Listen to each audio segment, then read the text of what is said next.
This is Next Up, brought to you by Nexia Consulting, where we cover the biggest topics in the tech jobs market. Thank you so much for joining me for episode 1. Really exciting for Women's History Month. Let's start with some introductions. So, Amanda, would you like to go first? Okay, Chloe, thank you so much for having me on the call. My name is Amanda Obidike, and happy Women's Month. Happy to be doing this with my amazing friend, Baiba Žiga. So I'm from Lagos, Nigeria. I'm dialing in from Nigeria. I serve as the founder of the Science, Technology, Engineering, Mathematics, and Innovation Makers of Africa, where we are also championing girls to excel in STEM, as well as training educators in the school space and giving them the adequate resources that they need to encourage and help young people to excel in STEM. I think that should be all for now. Thank you so much, Chloe. Thank you. Over to you, Baiba. Thank you. So yes, thank you so much, Chloe, for inviting us to have this conversation as part of Women's History Month. My name is Baiba Žiga, and I'm the founder of Lake House Consulting. Through the organization, I work as a workplace culture strategist, as a leadership team coach predominantly. And I work with topics of inclusion, work with topics of impact, and ultimately looking at what are the specific things that we need to address within organizations' culture to create higher levels of inclusion, of equity, of belonging, and all the great things that we are looking for. And not just that, but also higher productivity and higher growth. Let's hopefully sick days, from people and all those kinds of things. And then I get involved also in creating interventions for those things. So I am equally excited to be here with my friend and colleague Amanda. Maybe a little plug. We are also doing some really cool stuff together. So there are definitely announcements and things coming. We are in the middle of doing some really, really exciting things in the space of edtech and social innovation. So that's all I'm going to say. There's going to be some cool announcements coming, but we are super, super excited. I'm definitely very, very excited to work together with a friend and a colleague of mine who I look up to so much and really respect the work. Amazing. And I'm sure a lot of this will come up in answers as well. And it's great to see a crossover between diversity and inclusion and women in tech as two very important topics at the moment. It's going to be great to cover these questions. So let's start with question 1. What are the benefits of having more women working in leadership positions within the technology industry? Who wants to go first? Go on, Amanda. I know you have some good thoughts. Oh, thank you so much, Baiba. And thank you again, Chloe. Just before this meeting, I and Baiba had to also touch base to ensure that, our responses will be well tailored to the audience. For free, I feel that one of the benefits is having to, in the process of addressing the underrepresentation and the unbalanced representation of women in technology, one of the remedy I feel is to raise women as role models. So there's something I would like to call mirror psychology. Okay? A lot of people would feel more inclined to have women as role models who you see. You can't call someone a role model if you've not heard of their work, if you've not seen their work, or if you have not come across their work. And it's something that we also experience in this modern world. I'll give you an example. We have 24 commercial banks in Nigeria, yes. And last year, 8 out of these 24 banks decided that we're going to have women as their CEOs. And now this is a historical achievement because we don't have this exist in Nigeria. But guess what, Chloe and Baiba? Having to put these women as CEOs or bringing them to the table attracted a lot of funding and attracted a lot of respect from, the global world. People wanted to like invest in them.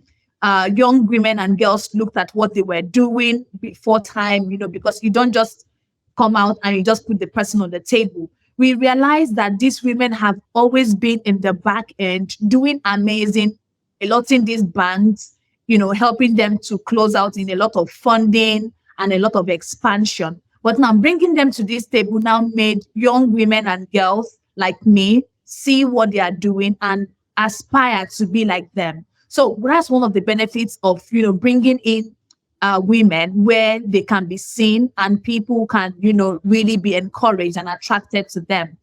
Another one that I would like to share, and is the national study from the Global Strategy Group, was something that the Rockefeller Foundation invested in this survey.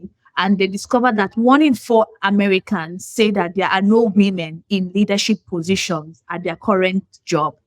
Now, apart from, showing this imbalance, the remedy to this is how, you are looking at increasing revenue. Because in the NGO space, for example, there are funders that will ask you and say, how many women sit on your board? How many women are in the leadership position? What is the gender ratio in your organization? So these are things that corporate organizations, funding organizations would like to see and understand that how welcoming or how respectful you see women are. So it helps in increasing revenue. It also helps in driving innovation. Then another one I would like to say, which is as a concluding part, is empathy. Women are naturally more empathetic or more emotional than men. It's not like we're turning down the men and everything, but this is something that psychology has proven. And now the advantage we have here is when you are able to empathize or feel or be in somebody's shoe, you become emotionally intelligent. You become more creative. You become more critical thinking in nature, as expected, because then you are able to identify something that is wrong, probably, and try to prefer a solution. So I think I would yield the floor to Baiba for her comments. Yes, thank you. Thank you for raising, the points around role models and, emotional intelligence and empathy. I think those are all very, very important conversations that have been centered in recent conversations, and for the right reasons, especially as we are challenging, the fact that there are not enough women, and especially Black women, and especially, other women of color that are not Black women.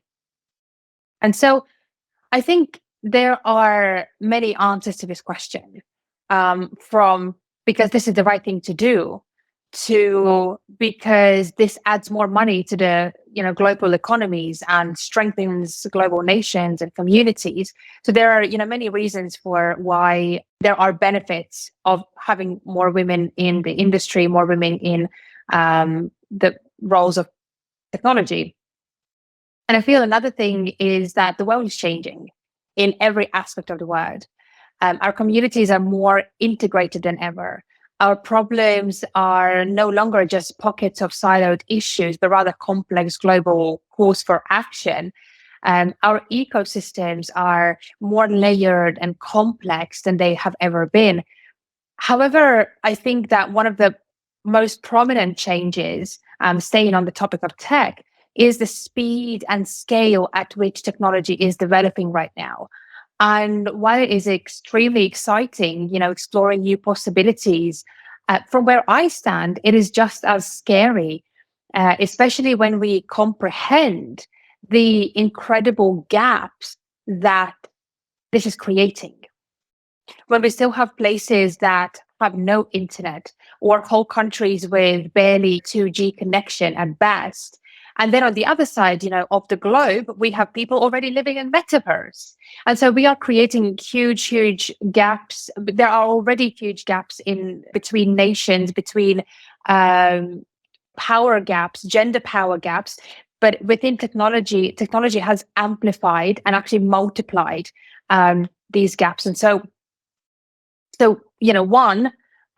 this is leaving many behind.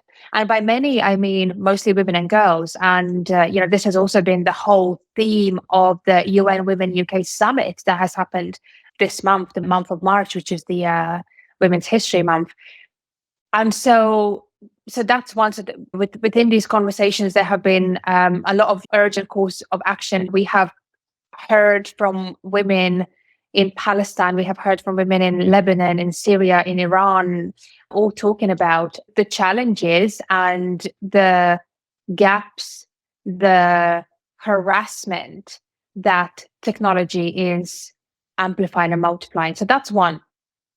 And the second thing that is concerning to me is also around the who are the people who are building these systems and experiences. And most importantly, who are not part of those processes, who are not sitting at that damn table, to use a widely used analogy. There are more autocratic regimes in the world right now than there are democracies. And not having enough women in decision-making, policy-making, tech-making spaces directly impact the state of our democracies. And we cannot build healthy, prosperous nations and communities without women at those tables and without girls in schools. And so, all this to say that not having women in these spaces, it hurts not only women and girls, but also our boys and men. It hurts our families. It hurts our organizations. It hurts our communities at large. And I know that it might seem that I'm kind of like I've elevated above the topic quite a bit here, but this is what I feel it means of not having enough women and girls in tech and STEM spaces. That it's not just kind of a tech problem or women's problem, but actually we're talking about the state of our democracies and state of our communities and state of our nations. And so it's a much bigger conversation and a much bigger impact. Absolutely. And I think from my perspective, it is about that relatability. And I think the fact that in most circumstances, board level, it is mostly male dominant. That's just how it's been for a very long time. But it's never been a true reflection of the product or service or company at hand. And yeah, you're totally right. It is way bigger than just this topic alone. But it's the same kind of principles, isn't it? It is, and you're absolutely right. Again, you're coming back down on an organizational level.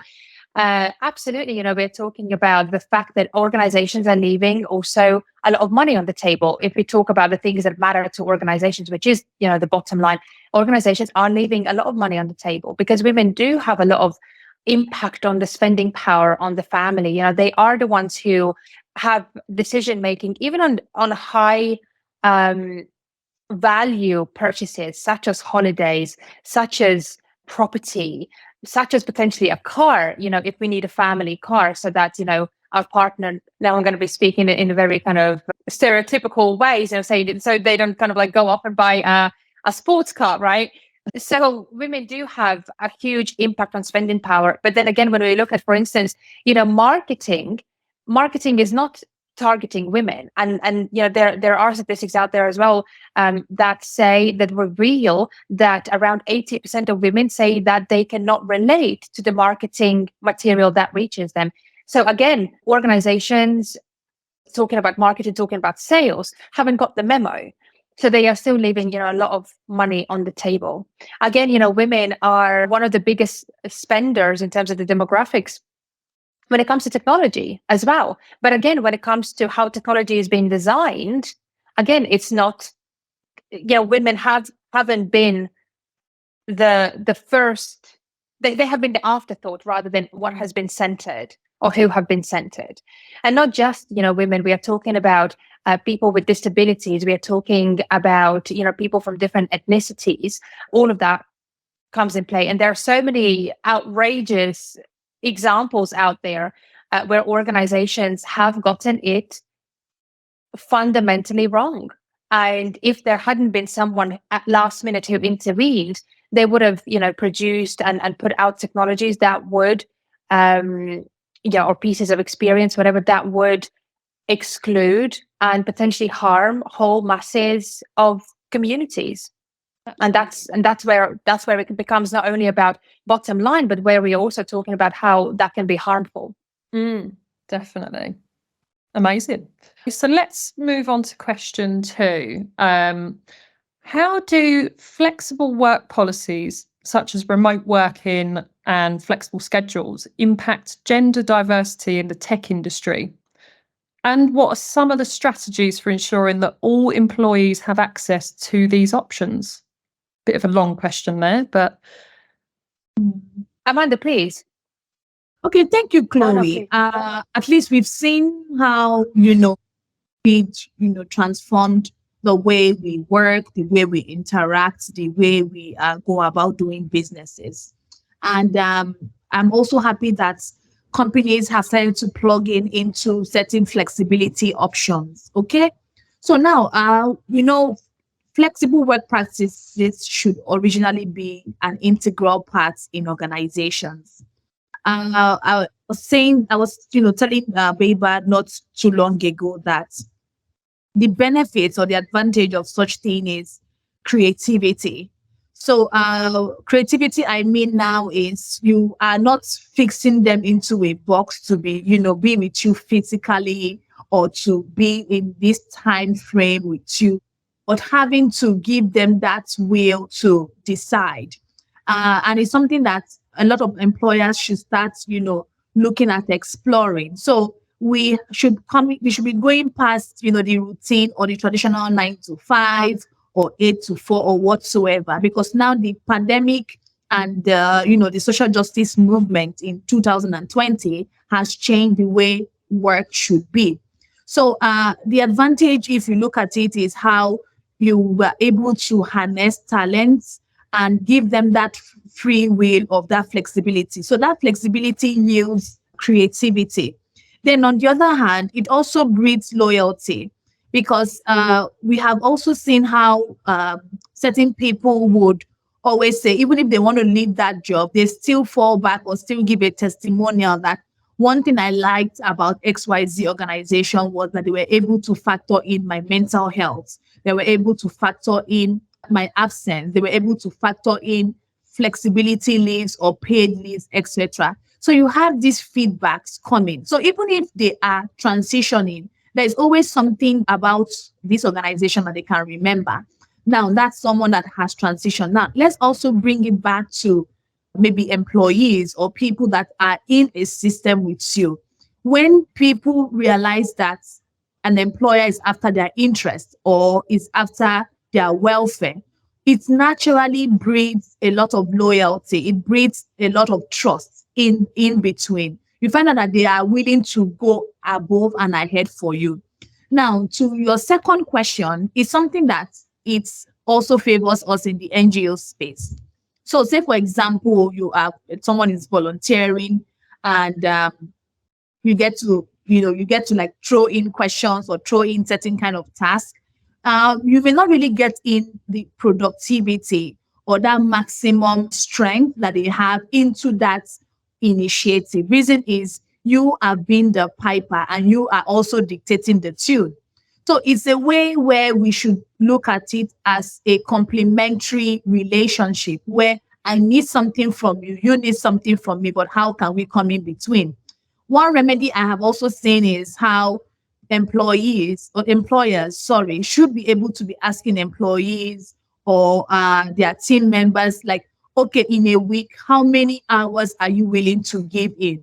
How many hours are you willing to give in a week? How many hours are you willing to give in a day, etc.? So when you come to that understanding, it's also good we design a framework that can correspond with that, like the number of time or the average time that they would like to invest into the initiative to the particular work. Research also has it that a lot of times people go over that expectation, maybe over the enlisted responsibilities that you have given them, because why? You have come to a certain level of understanding with this particular employee or with this particular volunteer. So it's high time we start having these conversations with them.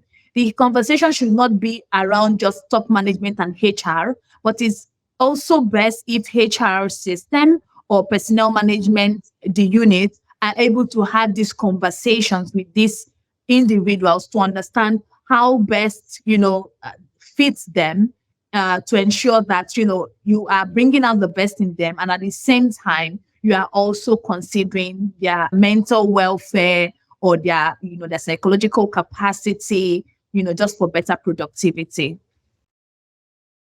Excellent. And have you got some examples of what that flexibility looks like? People see that as just working from home, but there's definitely a lot more to it than that. So have you got some examples of anything else? Yes. So some examples out of this could be, it could help you, for example, in career advancement. Because if, for example, I'm in a level and I'm willing to give XYZ, make that level of commitment, I should also be able to complement my time outside of work in terms of advancing myself. We have seen over time how people in the process of working are developing themselves, whether they are going for an advanced study, for example, and the company understands. Sometimes they even make some level of commitment or payment, or just to ensure that you are advancing on that level. And it still connects to that loyalty, because maybe by the time you are done with that particular study or that particular advanced course that you have gone for, the company would willingly want to absorb you or retain you. And you will feel, let me not say mandated, but psychologically you are drawn, because these are the people that had your interest at heart.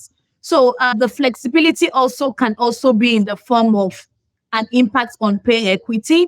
It can also have an impact on changing workplace policies. Like we shared how COVID just changed the dynamics of how people deliver in the system. You can go on and on, but let me just also give you this percentage. It's very, very interesting. One way of this flexibility that has reflected even in the space for women, it has helped to attract more diverse workforce. Okay, because now you have people that are complementing in XYZ. You're able to bring in another role. For example, me and Baiba, we discussed something yesterday of how we would love to bring in certain young talent that are maybe skilled in social media marketing or another kind of role. Rather than me investing my time or Baiba investing her time to do that, we would rather outsource it to a very young talent, that is willing to give 2 hours of their time on a daily basis, or 4 hours of that time on daily basis or something, having to bring them into the system to do what they love or what they are specialized in for, better productivity. That's one. Then another one is, it also helps us to reduce that pay gap that we have that is also existing between men and women that are doing the same work. You can, for example, you may be in a unit, you find out that you may be doing the same thing with somebody, but at the same time, the pay is very, very different. One could be very high, the other one can be very low. It helps the system to see how to have a matching balance that fits and suits both the man and the woman in the system. I'm just going to touch on what Amanda said, because as she was talking, I just made a couple of notes of what she was saying, so I don't forget to touch on those things. I loved her examples around this kind of idea of continuous development, because that goes also, as I mentioned earlier, about how quickly technology is developing and our world, how quickly it's developing. So as I touched earlier, the world is developing at a high speed, tech is developing at a high speed, and all of those things require new skill sets. So organizations need to invest in their people as part of their work, so that their employees are not just the workers of today, but they also develop those people to be the workers or the employees and the talent of tomorrow. Because the infamous stat goes, I think came out in 2015, so it's, the time has passed already a little bit, but ultimately what it talked about is that, and I think it came from Dell Technologies, where it said that by 2030, 85% of the jobs by 2030, we don't even know what they're going to be. They haven't been invented yet. And so ultimately, what we're talking about here is the fact that we don't necessarily know who we will need to hire tomorrow, or not necessarily know what the job role is going to look like, or what's the title is going to be. And so that continuous investment and development of our people who we have in our organization today is so, so vital. And that again goes part of those kind of like flexible working policy. So it shouldn't be just about the job at hand as it is today, but that job might look very, very different tomorrow. So instead of always being at the back foot looking for the next talent who has that specific title, it's about developing our people and being kind of like, already ahead of that game. The second thing that Amanda talked about was also about this kind of and perhaps that's not exactly what she meant, but what kind of came to me was also around this, getting people to explore roles that they are passionate about. Because again, people who have been in the job market for the past 20, 30, maybe plus years, they might be working or doing a particular job. They have fell into that job pays for their lifestyle, pays for their families. But actually, that potentially is not what they are best at. It's not necessarily what they enjoy most doing. And so we are all not necessarily always playing at the strengths and passions of our people. And I understand that not necessarily it always is possible to do that, but I think that definitely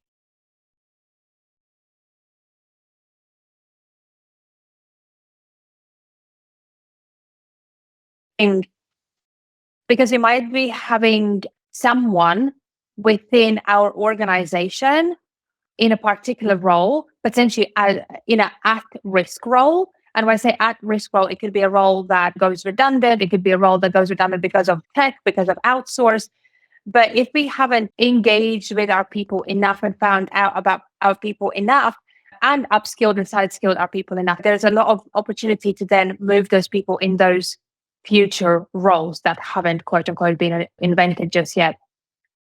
But going back to, that's just kind of like some reflections on what Amanda was talking about. But going back to your original question, I guess there are two things. One is the flexible work policies that you were talking about. But again, what Amanda touched about is also flexible policies. I'll try to briefly touch on both of those things. And so you talked about in your question example about flexible work policies such as remote work, flexible schedules, and those kind of things. And these certainly are positive interventions that enable women to participate in labor market.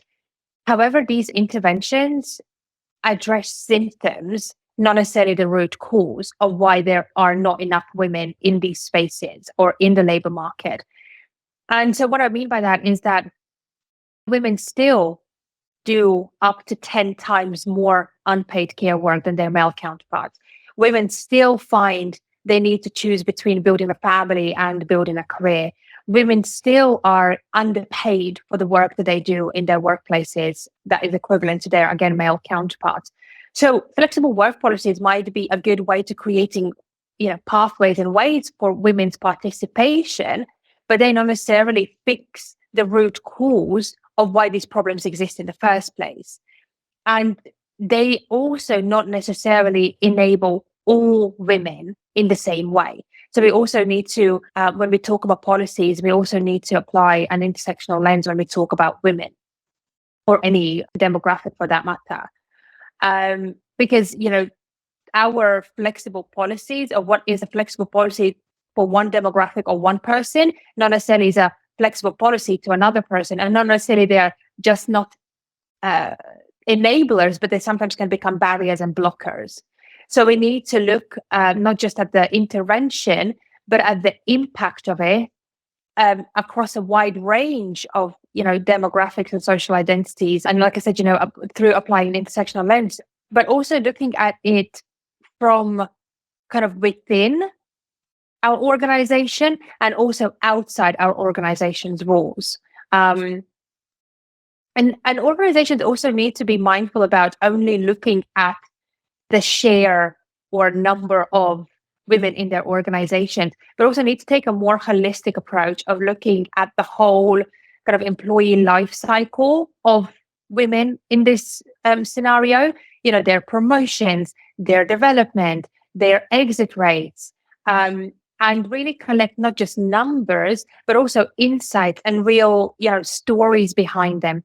Because I feel that organizations are sitting on a gold mine of information that they still haven't tapped into, and not necessarily they haven't tapped into because of their lack of capability to tap into it, but because there isn't appreciation for those stories, and there isn't necessarily also an intent of making a long-term sustainable positive impact.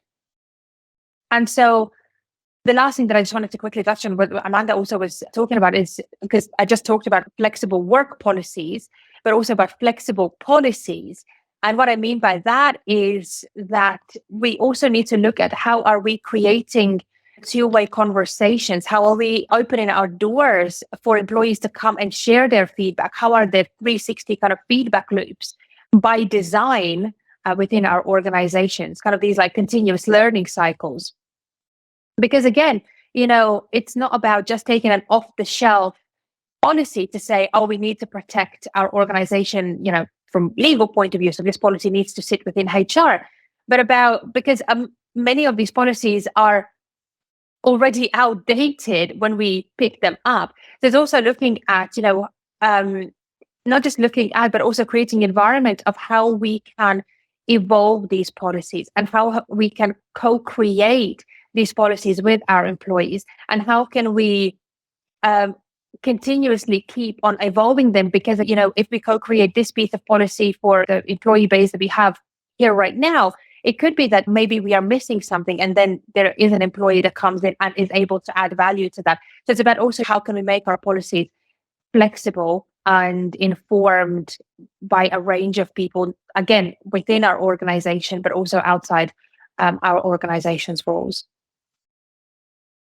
One thing that jogged my mind that you mentioned around women taking on 10 times the amount of care on average. I think that's quite an interesting point based on the UK government announcing the childcare quite recently. Although the numbers are yet to be discussed, and I think the numbers are quite hit and miss in terms of what's possible at the moment. I think the fact that it's been acknowledged is a massive step in the right direction for a lot of people. And I think just thinking about what opportunities that could mean for a lot of women that aren't currently working at all. They've not been able to work because of childcare. There's a small example of just parents alone and what they have to battle. So that's a really interesting point from what I've seen from that announcement as well. Oh dear, childcare is in crisis in the UK, to say the least. And there's a lot of work that needs to be done. And you're right, it's great that it has been acknowledged, because again, parents are not just women. There are also men. There are, same-sex marriages who raise children. And the thing is, again, not having appropriate policies in place and interventions and enablers in place not only harms women, but also harms men. So even if we have our organization populated with 100% men, most of them will have partners, most of them will have families, most of them will have children. And what's happening within their kind of family, like outside the organizational walls, also very much will have impact on these men within this organization, and therefore potentially our organization's performance and all the things that are precious to organization. So it's again, looking at the wider impact, not just about, oh, this is the right thing to do for the women so they can come into this kind of like the charity that we're going to do for women so they can come into organizations, but about, no, actually, how does that more holistically affect also the fathers, also the other kinds of family units within our organization, but also, holistically. Absolutely. Okay. So question number 3, the last question. How can companies measure and track progress towards building a more inclusive company culture? And what metrics should be used to evaluate success? So one way I feel, we can remedy this is, or the solution around it is to being able to track and also leverage essential metrics around representation and retention. Now, I say representation and retention because it's one thing for us to flag and say, oh, we're very inclusive, we do X, Y, Z, we have this certain kind of gender, race, and age that makes up our workforce. But it's also another thing for us to understand what is the retention level, okay? We also need to have this platform where you are able to share this data, because a lot of times when you share this data, you are naturally putting yourself under some level of accountability and transparency, but you don't get to really see that oftentimes in organizations. For example, there are some organizations that may say, okay, we would like to track or understand the metrics in determining or getting more women into the middle or senior management. That's also a good key KPI, is a good indicator to know what you need to do to bring these women on board, whether on a mid-level or on a senior level management. And another one is, which is also still somehow related, is having to design some level of diversity scorecard. Now, this diversity scorecard can make up a lot of issues around training and development, racial bias, how we can tackle underrepresentation of certain kind of candidates, etc. The reason is, yes, this scorecard, it captures KPI, which it includes your race, whether disability, or maybe any kind of demography that you are coming from. But the key thing on what this scorecard should be able to help you identify is how employees of color, for example, hold leadership positions. So on the top level, how many people are women on the top level management? On that same top level management, how many people are not maybe people of color or from another region? How many people are able to be represented on that table? Those are metrics that we can be looking at. Then another one we can also look at, which often don't come by, is the underrepresented candidates, for example, that's in an organization. How can you consider them beyond the interview stage? A lot of times it's something that naturally flows, maybe like on the HR space. You want to engage a certain level, certain number of talents. And sometimes we see that happen a lot, even in Africa. You don't even get to have an email from them saying, oh, maybe your application couldn't go any further, but we would, put you in our talent base in case of an XYZ.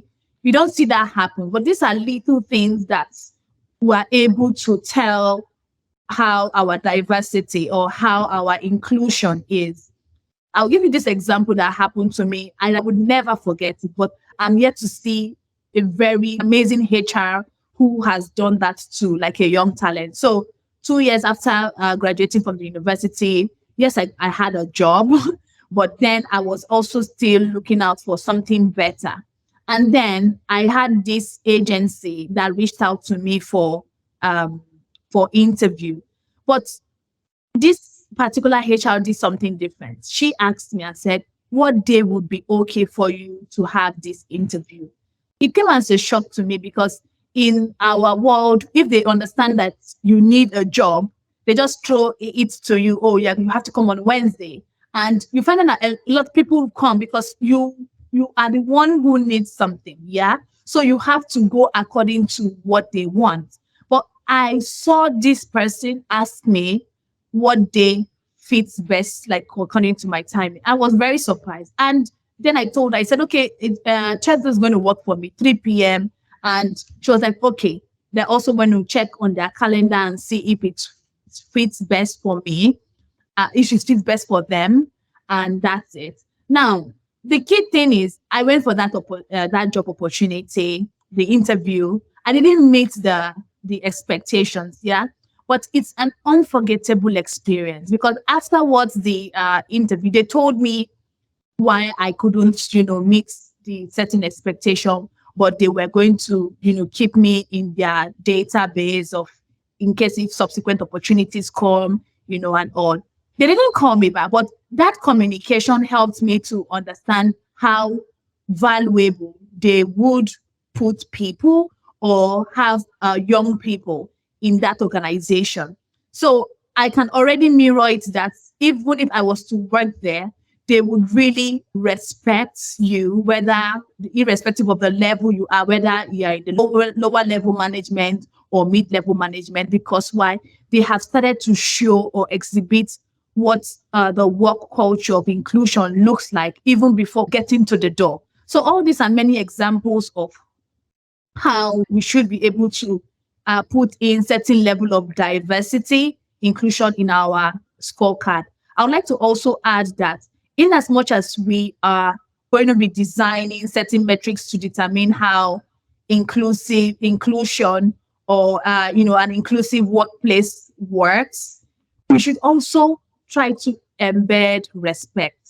So a lot of times we design D, E, and if efforts, but we don't have certain level of respect that we're putting in. So if we're designing these policies, for example, or these D&I procedures or policies, how many people outside of that unit are we bringing to the table to understand their views, take it in respect, and see how to integrate it? It doesn't look like what we are shoving into their mouth, but how we all came into at a certain level of agreement or unison to have this as a framework. So I think I will yield the floor here, and I know Dia is the expert in this space for her own comments. Thanks, Amanda. And I don't know how much of an expert I am, but I definitely have probably a thing or two to say. And I'll also reflect on some of the things that you were talking. They were, very insightful. So just going back to again to the original question, I think there are probably three things that I want to pull out of it. And the one is that you talked about measuring, and you talked about metrics. You talked about inclusion, and you talked about success. And so those three are quite big, loaded, and powerful words. And I want to touch on them before, and hopefully, as I touch on, they will answer the question anyway. But first and foremost, around success, I think it's important because we say, this contributes to our success. But then sometimes we haven't taken the time to actually sit down and evaluate and articulate what does success actually mean to us? What does it look like for us? How will we know that we are successful? So we are quick to use this word and throw it around right, left, and center, but we actually haven't really sat with ourselves and defined and articulated what is success to us. So that would be first thing that would then kind of inform what are the success metrics or what does inclusion look like here. The second thing around inclusion, again, the word inclusion, such as the same as diversity, such as equity, such as DEI as an acronym, are being thrown around right, left, and center. But again, inclusion means something. It's not just a word that kind of like rolls off our tongues quickly and easily, but it actually means something. So again, we need to take a moment to understand what is inclusion and what underpins that. One of the key pillars of inclusion is psychological safety. Because again, before I talk about psychological safety, it's important to understand, we talk about inclusion, but what does it look like on an operational level, right? That's the conversation, what the conversation is about. How are you cultivating inclusion on an everyday basis? And so for us to cultivate inclusion on an everyday basis and kind of like on activity level, we need to understand what that is and what enables it and what creates it. And so, as I mentioned, one of the key pillars for that is psychological safety. And there are ways to measure it. And maybe measure is not necessarily the right word I would like to use here, but there are ways to assess it.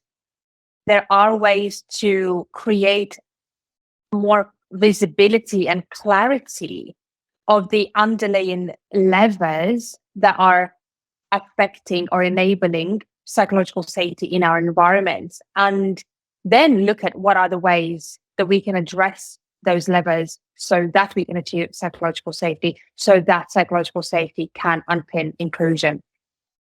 And so by having this visibility, that helps us to create more targeted interventions that will address the root causes of issues that are specific within our environment.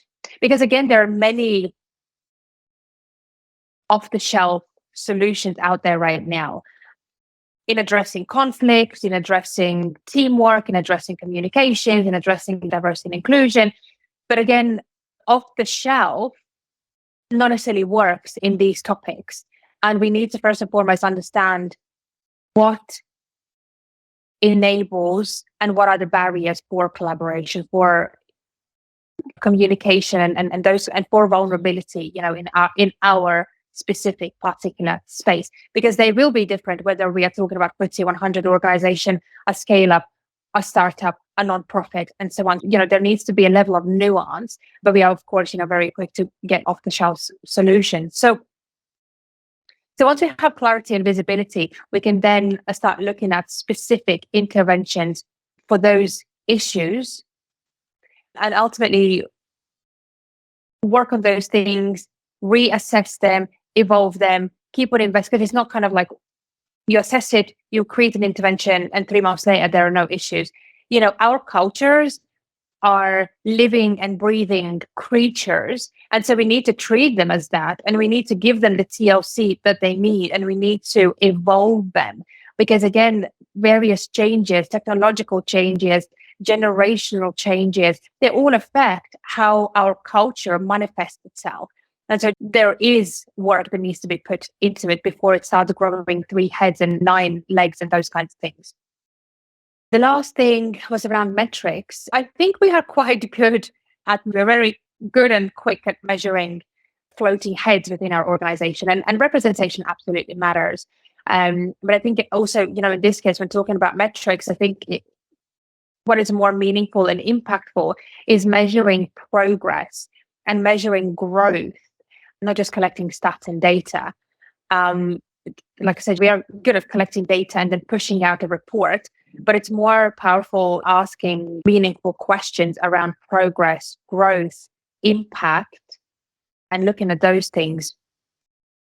And so this is where kind of also what Amanda was talking about, this is where those employee stories come in, where those customer stories come in. Because these stories that we see on Glassdoor, that we see on Google reviews, or wherever else people leave reviews, these are the things and the real reflection of our cultures, of our level of inclusion. And instead of, because we can push as many reports with shiny data out there as we want, but these stories, these real experiences, is what is going to tell the real story about what our cultures are like and what they are about. And again, I don't feel that organizations are paying enough attention to that. We have so much access through digital tools at our fingertips that there's, of course, we might look at a website, but we all know that we have to take every organization's website as a window full of mannequins and full of, made up, not necessarily made up, but like polished PR stories. And I think any person, especially one who's looking to purchase something from that organization, let alone go and work for that organization, will go and do their investigation. Because when you think about even being on Amazon and buying something for, $1.99, I think most of us still go to the reviews section and read every single review from people who we've never met. And why would we even care about what they think? But we care. We care about, there is that, social, what's the word I'm looking for? That social, I guess, validation. That's not the right word, but I'm sure people understand what I talk about. So organizations also need to leverage that, but again, that work begins within their organizations.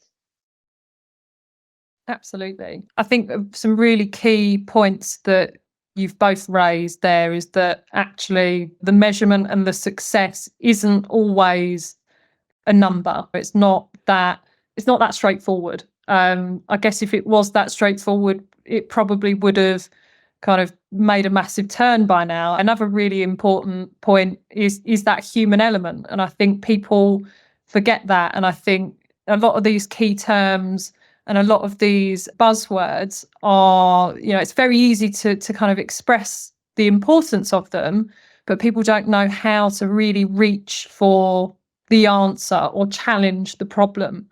So I think, that's a really, really key takeaway there, that actually looking internally within companies and bringing the focus and attention to the people that are actually delivering the workforce kind of power, that to me is really powerful in itself. Any closing comments at all, or anything that you guys would like to add?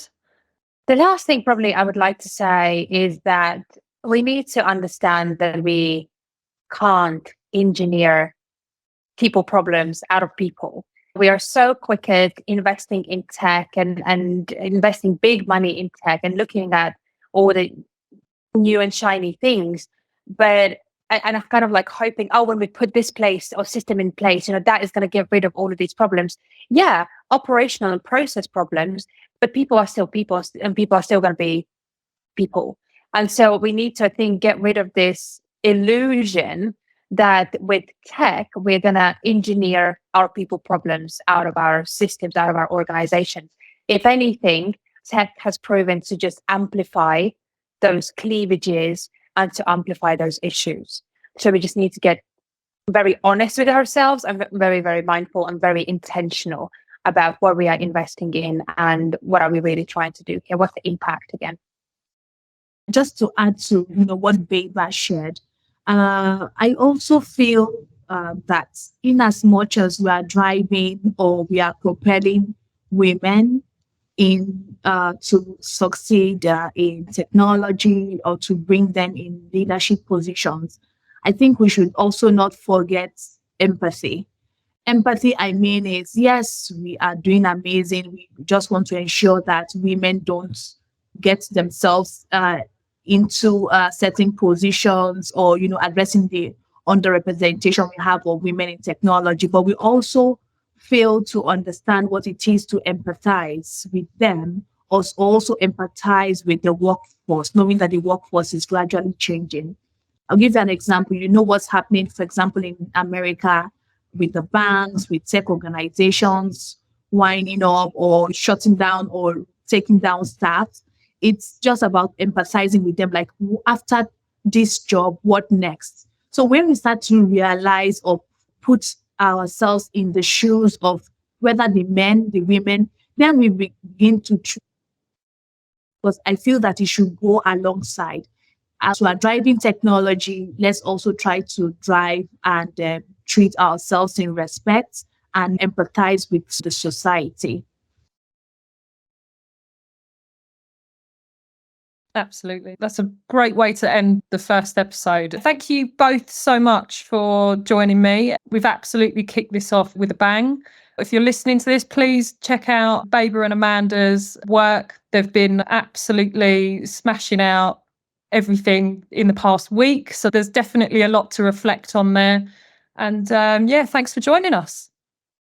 Thank you so much. And I really do hope that there is value for the listeners in this conversation. And I would really love to hear, any comments from the listeners that might be reaching out to you. But yes, thank you so much for inviting us to have this conversation during the Women's History Month. Thank you so much, Chloe. We hope that the audience is going to find this interesting. And, you can always share any questions that they have to I and Baiba. We'll be happy to respond to them. Thank you. Brilliant. Thanks so much.